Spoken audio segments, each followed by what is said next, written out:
Deuteronômio capítulo 19. As cidades para fugitivos. Moisés disse ao povo: O Senhor nosso Deus vai acabar com os povos que moram na terra que ele vai dar a vocês. Vocês os expulsarão e ficarão morando nas cidades e nas casas deles. Então dividam o país em 3 partes, e em cada uma delas escolham uma cidade para onde seja fácil fugir. E qualquer homem que tenha matado alguém poderá ir para uma daquelas cidades, e ali ninguém poderá matá-lo. Se um homem, sem querer ou por engano, matar alguém que não era seu inimigo, poderá fugir para uma dessas cidades, onde ninguém poderá matá-lo. Por exemplo, 2 companheiros entram no mato para cortar lenha.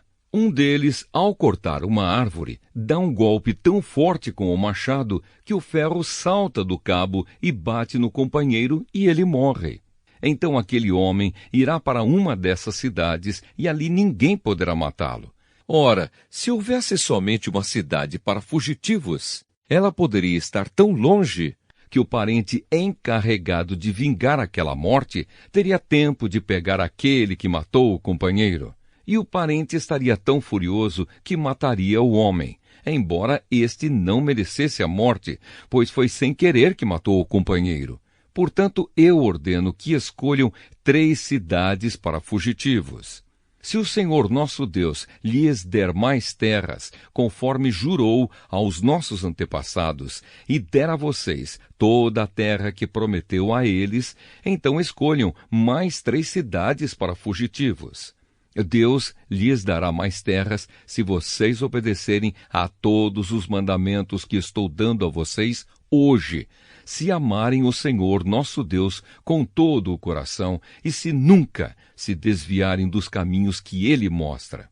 Se escolherem mais essas cidades para fugitivos, então não morrerá nenhum homem inocente na terra que o Senhor Deus lhes está dando, e vocês não serão culpados da morte de homens inocentes. Mas pode acontecer que um homem tenha ódio de outro.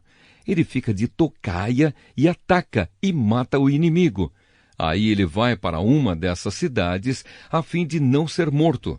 Nesse caso, os líderes da cidade em que ele mora mandarão buscá-lo e o entregarão ao parente encarregado de vingar aquela morte, e o criminoso será morto. Não tenham dó nem piedade. Tirem do meio de Israel o criminoso, a fim de que tudo corra bem para vocês. As divisas.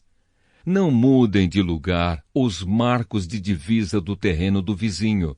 Elas foram colocadas há muito tempo na terra que o Senhor, nosso Deus, está dando a vocês. As testemunhas. Quando alguém for acusado de ter cometido um crime, seja qual for, uma testemunha não basta. É preciso ter pelo menos 2 testemunhas para confirmar uma acusação.